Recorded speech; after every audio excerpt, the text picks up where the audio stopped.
Hello guys, कैसे हैं आप लोग। उम्मीद है आप लोग फिट होंगे, ज़बरदस्त होंगे, मज़े में होंगे, बढ़िया होंगे। और और बढ़िया तरीके से हमारे रिएक्शंस को एंजॉय मेरा कर रहे नाम है होंगे। तलहा। इसमें मोहसिन तो गाइस गाइस, रमन सागर जी की श्री कृष्णा एपिसोड नंबर 56 का पार्ट नंबर टू लेकर आ चुके जो हैं गाइस। गाइस लास्ट एपिसोड थी, लास्ट पार्ट था मोहसिन भाई यार, वो बहुत ही शॉकिंग हो चुका है और थोड़ा थोड़ा इमोशनल इंटरेस्टिंग भी भी था हो चुका तलहा है, भाई इमोशनल भी हो चुका है कि क्योंकि पितामह भीष्म ने जिस तरह की अपनी सिचुएशन बताई कि अपना दिल मुझे खोल के अपने रख दिया। अपने जीवन में मुझे क्या क्या देखना पा रहा है। मैंने सोचा क्या था और हो क्या रहा है कि कहते भाई ही भाई का दुश्मन बन दुश्मन जाएगा। बन गया है, एक दूसरे की लाइफ में, एक दूसरे की जिंदगियों में विष घोलने हम्म, पर लगे हुए हैं। और ये विश्व घोलना शुरू किया मामा शुक्री ने। मामा शुक्री ने किया है, हम्म, जाहिर सी बात है। और उसके बाद अब वो महाराज के नजर वो उसमें भी विष घोल रहे हैं कि हमें मथुरा की सहायता नहीं करनी और चाहिए। आप देखें तलहा भाई कि हमें फर्स्ट टाइम कुंती माता देखने को मिली और किस सिचुएशन में देखने को मिली कि अक्रूर जी उनसे रिक्वेस्ट कर रहे हैं, कह रहे हैं कि मेरे इधर मेरी बात सुनेगा कौन। हाँ बिल्कुल। तो और गाइस आप देखते हैं कि अब हमें आगे क्या देखने को मिलने जा रहा है। देखने के लिए चलते हैं वीडियो की तरफ और देते हैं रिएक्शन। रिएक्शन।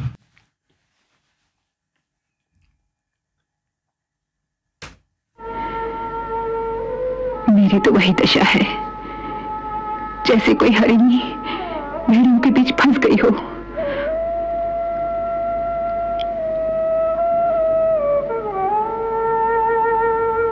दुर्योधन ने तो एक बार मेरे भीम को मार ही डाला था। हाँ, जब ऋषि बोला था। उसने उसे भोजन में विष दे दिया और यमुना जी में फेंक दिया। भीम का कहना है कि उसे नागलोक के नागों ने बचा लिया और उसके शरीर का सारा विष निकालकर उसे जीवित कर वापस भेज दिया। आपने महाराज से इस बात की शिकायत नहीं की? नहीं। क्यों? विदुर भैया ने मना कर दिया था। उनका कहना था कि महाराज पुत्र मोह में सचमुच अंधे हो चुके हैं। वे दुर्योधन के विरुद्ध कोई बात नहीं सुनेंगे, उल्टा आपके पुत्रों को ही दोषी ठहराएंगे।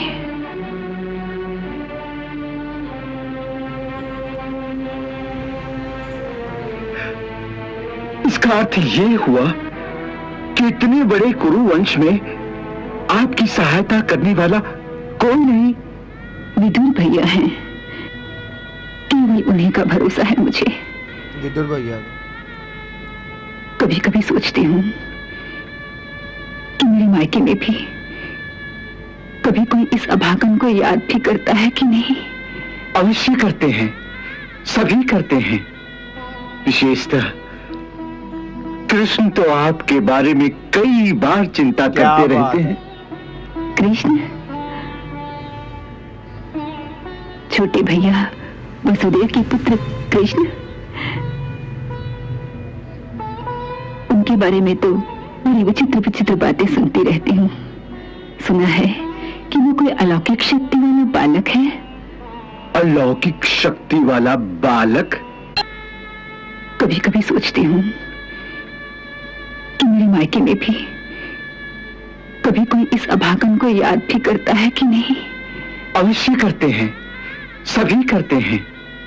विशेषतः कृष्ण तो आपके बारे में कई बार चिंता करते ओए रहते हैं। यार, क्या कमाल। कृष्ण, कृष्णा जी। छोटे भैया वसुदेव के पुत्र कृष्ण, उनके बारे में तो बड़ी विचित्र विचित्र बातें सुनती रहती हूँ। सुना है कि वो कोई अलौकिक शक्ति वाला बालक है। अलौकिक शक्ति वाला बालक? नहीं, वो बालक नहीं है। तो फिर क्या है? आप सच जानना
कि कंस के सैनिक रास्ते में उनकी हत्या कर देंगे। उनकी सुरक्षा के लिए मेरा मन बहुत विचलित था।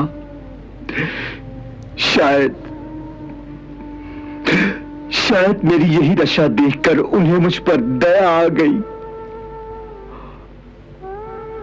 और उन्होंने मुझे यमुना जी में स्नान करने को कहा। बस फिर वह चमत्कार हुआ। मैंने यमुना जी में स्नान करने के लिए डुबकी लगाई। बड़ा है अखरोट जी,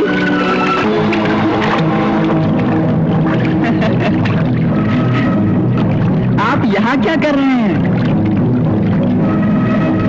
बोलिए ना, क्या कर रहे हो?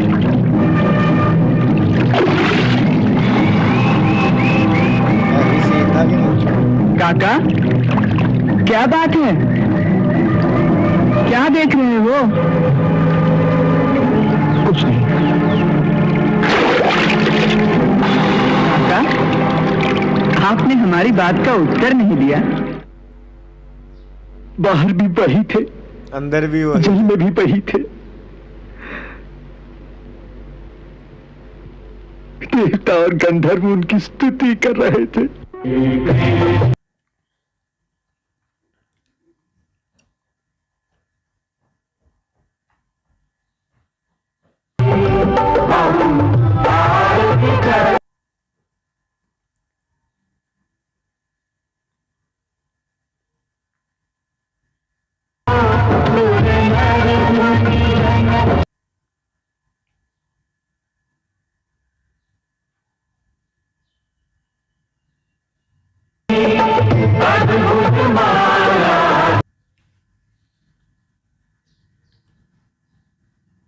जबरदस्त।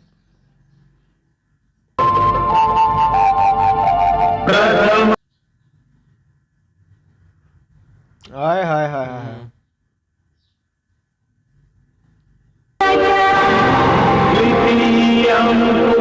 सारे रूप। वो कुंती माँ को बता रहे हैं ना।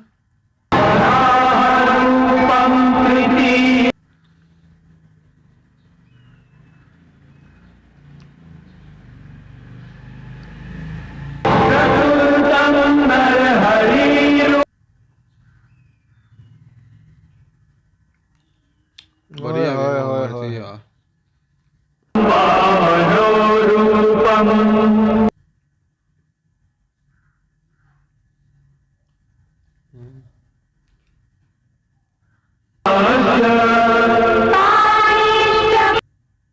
जब राम जी ने धनुष के दो टुकड़े कर दिए थे। राम जी और सीता जी। सीता जी।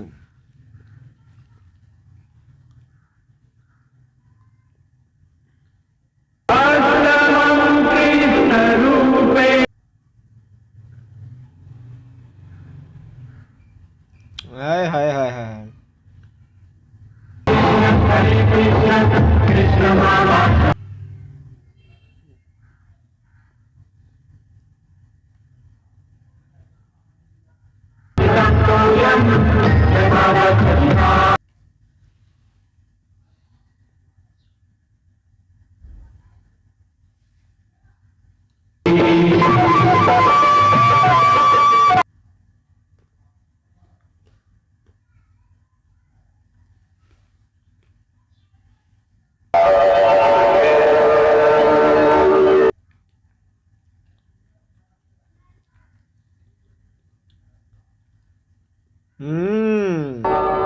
बहुत काल से हमारी सुरक्षा की चिंता के कारण तुम्हारे हृदय में केवल हमारा ही ध्यान था, हमारा ही चिंतन था।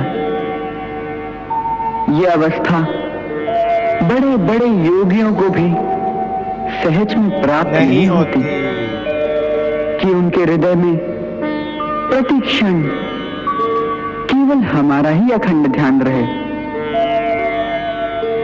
यह अवस्था तुम्हें अपने पूर्व जन्मों की तपस्या और गुरु कृपा से प्राप्त हुई है। जिसके फलस्वरूप आज तुम्हें हमारे वो दुर्लभ दर्शन प्राप्त हुए हैं जो कोटि कोटि युगों में किसी विरले जीव को ही प्राप्त होते हैं। तुम्हारी अटल राजभक्ति के फलस्वरूप आज हम तुम्हें अपनी सहज भक्ति प्रदान करते हैं। तुम्हारी कर्तव्य निष्ठा के कारण अपने कर्म पथ पर डटे रहने का तुम्हारा अहंकार क्योंकि निस्वार्थ था, इसीलिए वो अहंकार तुम्हारा दोष नहीं माना जाएगा।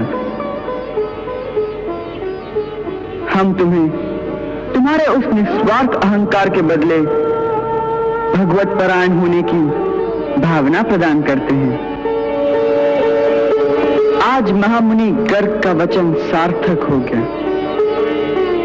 आज से तुम्हारा मन सदा के लिए केवल हमारे चरण कमलों का ही अनुरागी रहेगा। क्या बात, जबरदस्त। तो गाइज यहाँ खत्म हुआ ये पार्ट। क्या कमाल का पार्ट था कि जो अक्रूर जी हैं वो कुंती माँ को बता रहे थे एक रहस्य की बात, और वो रहस्य की बात क्या थी कि मुझे भगवान श्री कृष्ण के दर्शन हुए जो कि, और ये कुंती माँ ने कहा, उन्होंने कहा जो आप कह रहे हैं ये तो कोटि कोटि किसी को भी नहीं होते। तो उन्होंने कृष्ण जी ने भी यही ये तो बताया, असंभव सी बात आप बता रहे हैं। अपने दर्शन दिए हाँ। कोटि कोटि युगों बाद ये कभी किसी ऐसा को नहीं हुआ प्राप्त जो होते आज हैं। दर्शन उन्होंने कहा आपको आपकी मिले। भक्ति को हाँ देखकर जी। और आपकी अंदर की सच्चाई को देखकर मैंने कि आपको शायद मेरी जो पूर्ण तपस्या भी हाँ। करते हो वो भी इतनी देर तक मेरा ख्याल मेरे विचार ना करते जितनी देर आपने किया। बिल्कुल। हर समय आपके हृदय में मैं ही तक, मैं ही कहीं था। मुझे कोई हानि ना ना पहुंच जाए। और वो अब उन्होंने फिर कुंती माँ को उनके सारे अवतारों के बारे में भी बताया, सारे अवतारों के बारे में स्मरण दिलाया, और साथ साथ हमें भी सारा हुआ। क्यों इतना ज़्यादा ये अच्छा लगा, क्योंकि कि अब हम हमने देख चुके एक हैं भाई। अवतार से रिलेटेड हमने अब वीडियो देखी है कि कौन से अवतार ने कौन सा किस कार्य पूर्ण कार्य को पूरा किया। तो गाइज मज़ा आया इस वीडियो का। अब देखेंगे नेक्स्ट पार्ट में कि कुंती माँ क्या आगे से कहती हैं। तो गाइस अगर आपको भी ये वीडियो अच्छी लगी, इस वीडियो को ज़्यादा से ज़्यादा लाइक कीजिएगा, शेयर कीजिएगा, कमेंट कीजिएगा और हमारे चैनल को सब्सक्राइब करना मत भूलिएगा। मिलते हैं नेक्स्ट वीडियो नेक्स्ट पार्ट के साथ। Love you India.